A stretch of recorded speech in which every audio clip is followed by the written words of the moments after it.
What's up, guys? Tyler here, back on the SG1 Sports YouTube channel, back with my Week 9 predictions for this weekend. A decent week of college football here as we have 5 top 25 matchups, including Boise State and UNLV, which isn't a top 25 matchup, but that is today. I'm actually going to ride Boise State here in a higher scoring 41-34 type of deal game.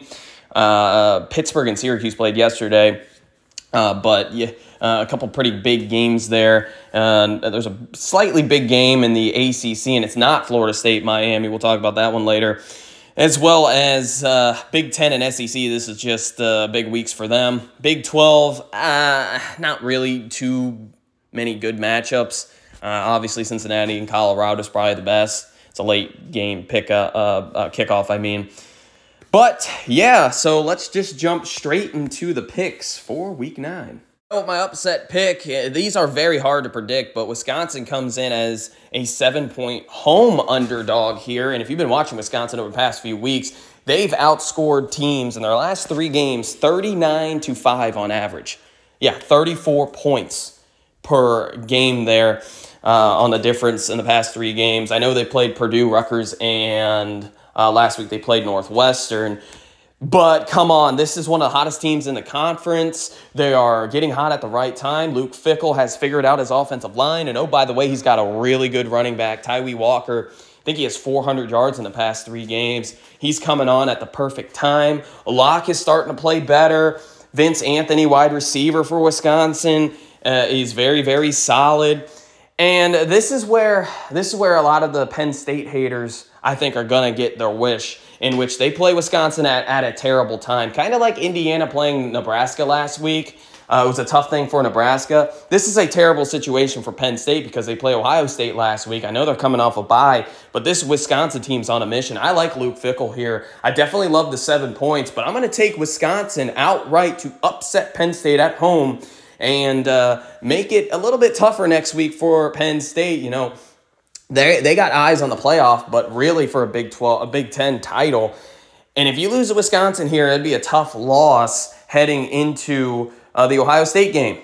This is a very big trap game for Penn State. And I said this, I think, last week or maybe the week before. You kind of wish that you had your bye week this week, played Wisconsin last week before you play Ohio State. But I digress. I think Wisconsin's going to win this game. And then Penn State will head into next week with 1 loss before that huge Big Ten showdown against Ohio State. Ohio State, they got a big game, big noon kickoff here. They get 2 weeks in a row as they play Penn State next week. But first they play Nebraska, and Nebraska's coming off a 56-7 loss. Ohio State fans probably going to be upset with the score prediction, but Nebraska played Indiana at the legit worst time imaginable. I get it, both teams had a bye week, but Indiana was given, what, a 16th ranking last week. They only moved up to 13 after that win anyways, but they were not getting the recognition other than, oh, they're 6-0, and oh, they're finally bowl eligible for the first time since whenever. I know 2020 they made it to a bowl game, but come on, does that really count? It's just been a while since Indiana has had some type of success like this, and in fact, it's been a long time in which Indiana is now 7-0. They played them at the worst time, and their game plan was absolutely terrible. They came in and got pushed around. I don't expect that against Ohio State, though. Ohio State's dealing with some injuries, and for whatever the reason, the Big Ten doesn't force teams to disclose injuries. I hate that because I'm hearing Ohio State has some key injured players, including Josh Simmons. He's out for the season with a knee injury faced a couple weeks ago against Oregon. Judkins just had hand surgery. I think he'll be a game time decision. Ransom looks like he's going to be out for some time. So Ohio State has some injuries here as well as some other players, but they're banged up in the bye week and really in the Oregon game. But yeah, Ohio State fans, I think it's going to be a close game in the first half, but you guys are going to push them towards the second half, get your rush game going. I expect Matt Rule to have a much better game plan going into this game. Raiola played absolutely terrible, but that offensive line and defensive line just got demolished by Indiana's front and Indiana's offensive line. That was a shock. Indiana big boyed, outclassed Nebraska at every level last week. And I think I'm giving Matt Rule the benefit of the doubt here, but also Penn State is on Ohio State's mind. They had a big bye week. This is a huge stretch for Ohio State. And I think Ohio State will win this game, but I like Nebraska to cover that 26.5. I know this isn't a huge matchup, though, but Kansas is a much better team than the record indicates. They have 5 losses the exact same way. They lost 5 games the exact same way. It's disgusting, and it's hard to imagine, though, for Coach L and that Kansas team. Jalen Daniels has been playing a little bit better, though, down the stretch, but they've lost games in which they've had leads heading into the fourth quarter. And in the West Virginia game, they had a double-digit lead, and then they just blow those leads and then run out of time towards the end there. It's been brutal, but I think Kansas does cover the spread. I know it's rather low for if you're just looking at a box score, and for Kansas State being into the close to the top 15. It's only at 9.5, 10.5. I like Kansas, though, to cover. I think they're going to make this a close game, but Kansas State's going to outright win here at home. And probably the biggest game here in the Big 12 this weekend, in a late game, Cincinnati comes in as a couple-point underdog here. Both teams 5-2, 3-1 in conference play. Both have non-conference losses, but they have one conference loss, both on the road. Kansas State game for Colorado, they could have easily won that game. And Cincinnati had a game in which I think they got kind of dominated. But anyways, both coming off of big wins. Both defenses have actually been really, really solid. Colorado kind of been a surpriser team with their defense. Colorado just can't run the football, and that's caught them twice this season. I think it's going to catch them a couple more times, but I don't think so against Cincinnati. I think the home crowd's going to be a huge for Colorado, and Shedeur Sanders is going to make too many plays here. Brendan Sorsby has been solid for Cincinnati, but they have a tough task here on the road, as well as it's a night game in Boulder. Colorado isn't extremely tough place to play, but it's starting to get filled up with fans because of Deion Sanders. And I'm giving credit where credit is due. This Colorado team's a lot better than what they were last year. If only they could run block. They cannot run the football, and that could play a huge factor in this game, but I'm going to give the benefit of the doubt and hand this one to Colorado. This one kind of short and sweet as Oregon comes in as like a 20-point favorite here. I just don't see any way possible Illinois wins this game. I know the #1 seed has had some issues here in the past, but come on, the matchup's just not that good for Illinois. Their 3 Big Ten wins were all relatively close. Their loss came to Penn State, in which they were in the game for 4 quarters, but Oregon has the athletes here at wide receiver, running back. It's just going to be a little bit too much. I do think they're going to hold Oregon to about 30-ish points. I don't know if they can score with them there, as Oregon's defense and defensive front is just getting better and better throughout the year. Oregon, in my opinion, Oregon's the best team in the Big Ten. I think a close second would be Penn State and Ohio State, but I just don't see Oregon losing this game. How about the SMU Mustangs, one of the most disrespected teams, in my opinion, in college football? They had one close loss to BYU, and everyone writ them off, and then they've just been dominant since. You know, Clemson is ranked top 10 in college football, right? This SMU team deserves some type of recognition there, and they only get number 22nd in the nation. They have a slightly better defense than Clemson statistically, and offensively, they have almost as good offense as Clemson. Yet, Clemson is ranked 9, and guess what? Clemson lost to Georgia by 31 points. SMU lost to BYU by 3. So, and then they have comparable opponents. They have 2, in which Clemson beat Florida State 29-13. Okay, that's not great. They beat Stanford 40-14. Okay, that's pretty good. How about this SMU Mustang team? They beat Florida State 42-16. Okay, that's impressive. And then they beat, Stanford last week on the road, mind you, 40-10. Clemson gave up 260 yards rushing to Stanford. SMU gave up just 40 yards rushing. This SMU team is getting very disrespected here, and I get it because they have like a group of, people thought they would have a group of 5 talented team. No, this team last year was top 15 in offense and defense, okay? I know they're top 15 offensively this year and around top 25 defensively. That's almost as good as what they were last year, but they're playing better opponents. You got to start watching this SMU team. Okay, their offensive line and line of scrimmage is shockingly better than what I thought it would be, and I thought this was going to be a 8-9 win team. They have potential to win out. Next week they play Pittsburgh, so watch out for that, as that could be a top 20 showdown. But this is a prove-it game right here. They're only a couple-point favorite against Duke. I don't really get that. Duke's offense is just not that good. SMU can control the line of scrimmage here. I know it's a Duke home game, and Duke just got a big win against Florida State, but I think the Mustangs are going to surprise some people and win this one rather convincingly here on the road. Oh, here we go again, right? Vanderbilt comes in as a 20.5-point home underdog, ranked 25th. First time being top 25 since, what, 2013, James Franklin era. And they deserve to be ranked. I know a lot of people are upset that because they lost to Georgia State. They have that win against Alabama. Went on the road and dominated Kentucky. Now, last week, I will say this. They looked terrible. This Vanderbilt team looked like last year's Vanderbilt team. They were in four-quarter game with Ball State. Ball State is a horrible team, and Ball State is one of the worst teams in the MAC, okay? Gave Kent, for some reason, they barely beat Kent State, and Kent State's the worst team in FBS, and literally would lose. They already lost to St. Francis, Pennsylvania, by the way, who's like a 2-win, and that was their first FBS win ever. But anyways, so Vanderbilt did not look good. Texas, on the other hand, they got pushed around by Georgia, a better team. They got outplayed by Georgia. They lost at home rather convincingly. Could have been worse. This is going to be a close game because I think Vanderbilt is going to be ready for this game. They were looking ahead. That's going to be the excuse I'm going to use for last week. And they know how big of a game this is for their program.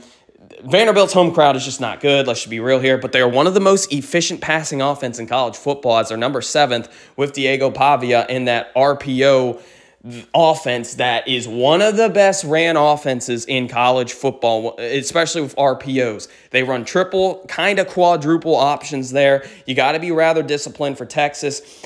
And if Vanderbilt can run better than what they did against Alabama, now they had 50 carries against Alabama for like 140 yards. It's like 2.5, 3 yards a carry. You're going to have to run the ball at least 4.5 yards in this game. Your best defense here is keeping Texas's offense off the field, and I do believe Vandy is going to control the time of possession, which is going to play key here. I don't think Vandy wins, but I do believe this is going to be a 4-quarter game, and 20.5 points is a lot to lay. Other than my UGA Bulldogs, I don't think there's a team in college football, maybe Oregon, that could beat Vanderbilt by 20.5 points because of this offense. It is a very efficient and tough offense. And listen, once you give up 1 or 2 first downs, that clock is already 4 or 5 minutes. They ran the clock for almost 4 or 5 minutes there. They're not a big chunk play type of team that's going to beat you downfield, but they can control the time of possession. And I think it's going to be a close game into the 4th quarter, but I think the Texas Longhorns roster is going to come out and they survive a scare. Surprisingly, this is one of the bigger games of the weekend as Navy comes in as a top 25 team. They've been dominant thus far. And how about the Irish, man? They had a big win last week. Now, they did everything in their power to win that game by 30. They were running. They went for it on their own side of the field like 3 or 4 times against Georgia Tech. Didn't matter what the score was. Obviously, they were trying to run up the score there with Marcus Freeman, which, I mean, that you kind of have to expect that with that loss to Northern Illinois. But anyways, they faked punts. They faked field goals against Georgia Tech. Like, are we serious? I mean, come on. That gimmick is just ridiculous. And I didn't know that Haynes King was going to be out. That's a huge loss, though, for Georgia Tech because, I mean, this could have been a 4-quarter game with Haynes King, just to be honest with you. But I do think this Notre Dame team is very, very solid. They're very disciplined. That's why I'm going to take them to win this game. I think it's going to be close, though. Navy's going to do everything in their power to pull this upset. They're going to fake the punts. They're going to fake some field goals. They're going to go for it on 4th downs on their side of the field. Horvath has been very, very good this year. And Navy can throw the football. They can, if they want to. Now, if they're getting 3.5, 4, 5 yards of carry, they're not going to need to throw the football.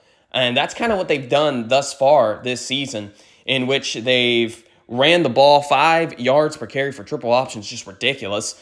And then, boom, get the chunk play through the air with some of these wide receivers. I like Notre Dame to win, though, but Navy to cover. I'm always wrong about how the Alabama Crimson Tide come here as a double-digit favorite. And I'm going to make this one quick because I'm hearing Brady Cook's going to be out. If Brady Cook's out, Missouri has no chance. I'm sorry. They just don't have a chance here. Drew Pine is terrible. There's a reason why he transferred to Missouri to be a backup. We saw him last week. And the crazy thing about that is he got benched in the third quarter for Brady Cook, and now Brady Cook suddenly can't play. I don't get that, okay? But yeah, Brady Cook is the difference in this game. If he plays, Missouri has a chance. If he doesn't, they have no chance. That's why I'm going to be conservative here and take Alabama. And I think they win by double digits because I don't think that Brady Cook's going to be playing. I think he's actually listed as doubtful. So that's a terrible loss for Missouri. And if they wanted to be a legitimate playoff team, they need him.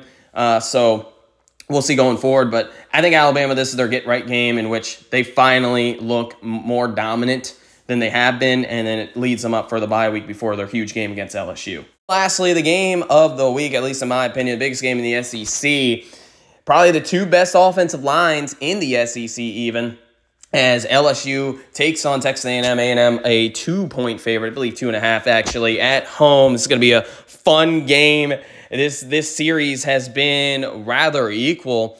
The home team has won, I think, now 6 times in a row, going into the 7th time here, dating back to 2018, as Texas A&M won that crazy 74-72 game that changed the whole landscape of college football's overtime, which sucks, but again, that's the NCAA for you. They like to take the fun out of everything, right? But anyway, for this game, I do think it's going to be rather lower scoring. Both these defenses are really, really good. And well, really for LSU, it's getting better and better every single week. Weeks is the best player. Weeks is one of the best players in college football. Weeks, he's only a sophomore, is ridiculous. He creates turnovers. He stops the run simply himself. And that's what LSU is going to need in this game. They're going to need to be able to shut down a run and force Connor Wigman to throw the football. I just don't think they're shutting down the run. I think they can limit it here, but I just like this Texas A&M team at home here at Kyle Aggie Field. And there's a reason why they're favored in this game, and part of the reason is the home crowd. If this was on a neutral site, I would believe LSU would be a couple-point favorite. If it was at LSU, I would believe LSU would be about a 5-point favorite here. LSU might be the better team, but Texas A&M gets kind of bailed there with the home crowd, and it's one of the toughest places to play in college football. They beat Missouri over a couple weeks ago pretty handedly. I don't see that happening this game, but this is a huge game for both these teams. Winner of this game, I do believe, will be in the SEC championship in Atlanta. It's just winding down and looking good for the winner here. But I'm going to go with the Aggies. I think I do trust this defensive line. This front seven is one of the best in college football. Shamar Turner, Shamar Stewart, really those two edges, Shamar Stewart and Nick Scorton. DJ Hicks, a 5-star recruit from last year's recruiting classes, look absolutely great. And then they're too deep at every position on the defensive line and at cornerback and defensive back. It's ridiculous. Mike Elko is doing an exceptional job at Texas A&M. He has his Aggies rolling, and I do expect them to win this game here. So let me know what you guys think here, as these are my Week 9 predictions. Tell me how wrong I'm going to be, because I'm always wrong, right? I am always wrong. I'm never right there. So let me know how wrong I am this week, and I'll see you in the next video. Peace out.